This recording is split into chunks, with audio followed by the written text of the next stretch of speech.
जी, आज इस्लामाबाद की मुख्तलिफ अदालतों में सियासी मंजरनामे पर अहम केसेस की समाअत होने जा रही है। सुप्रीम कोर्ट में दो बड़े केसेस हैं आज।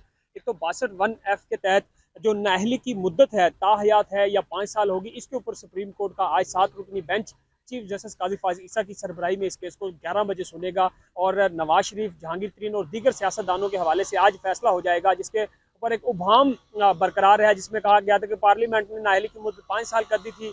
इलेक्शन जो एक्ट था उसमें तरमीम कर दी गई थी। अब ये कहा जा रहा है कि वो तरमीम 2/3 अक्सरियत के साथ होना जरूरी है। तो फिर सुप्रीम कोर्ट आज ये फैसला कर देगी कि इसमें कानूनी अब जो सियासी तौर पर मंजरनामा क्या होगा। इसके अलावा बैरिस्टर एतजाज एहसन जो हैं, उन्होंने लतीफ़ खोसा के जरिए एक दरख्वास्त सुप्रीम कोर्ट में दायर की थी जबरी गुमशुदगियों के हवाले से। पहले क्योंकि बलोचिस्तान और KPK से ये शिकायत आती थी, लेकिन पंजाब से भी फिर जो एतजाज एहसन थे, उन्होंने ये मौका अपनाया था कि जो सियासी शख्सियात हैं वो गायब हुई, कुछ प्रेस कॉन्फ्रेंस हुई, कुछ लोगों को अगवा किया गया। तो वो लोग जो जबरी लापता हुए तो कहीं TV चैनल से बरामद हुए या फिर दोबारा मिले ही नहीं। इसके ऊपर भी सुप्रीम कोर्ट का आज 3 रुकनी बेंच इस केस को सुन रहा है। तो ये भी इंतहाई अहम केस आज का सुप्रीम कोर्ट में है। इसके अलावा इस्लामाबाद हाई कोर्ट में आज अहम केसेस हैं, उसमें नैब की तरफ से जो 10 साल की कोई भी जो मुद्दत होगी नाअहली की, उसको बहाल करने का हुक्म जो है, उसके ऊपर भी दरखास्त पर आज समाअत हो रही है। 2 रुकनी बेंच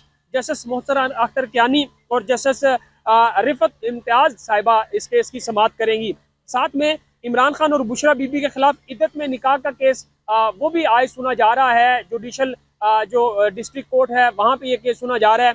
इसके साथ इस्लामाबाद हाई कोर्ट में चूंकि जो इलेक्शन ट्रिब्यूनल है, वहाँ पे जो दरखास्तें फाइल की गई हैं, जस्टिस अरबाब मोहम्मद ताहिर आज उन केसेस की समाअत करेंगे और शहरियार अफरीदी के ऊपर जितने भी मुकदमात हैं, उन्होंने अपने केसेस की तफसीलात फराहम करने के लिए अदालत से रब्ता किया है, वो केस की समाअत भी आज होगी। इसके अलावा जस्टिस ताहिर मोहम्मद सिपरा की अदालत में इमरान खान और बुशरा बीबी की मुख्तलिफ कबल अज वक्त जो जमानत गिरफ्तारी है, वो भी 16 जनवरी तक उसमें तोसी हो गई है। तो ये मुख्तलिफ केसेस हैं आज इस्लामाबाद की मुख्तलिफ अदालतों में, इंतहाई अहम केसेस हैं। देखना ये होगा कि इन केसेस के बाद, क्योंकि कल का दिन होगा वो भी इंतहाई अहम होगा, जिसमें तहरीक इंसाफ की जो प्लेइंग लेवलिंग फील्ड की जो दरख्वास्त है उसके ऊपर समाअत होगी। तो ये हफ्ता अदालतों का काफ़ी ज़्यादा अहम दिखाई दे रहा है।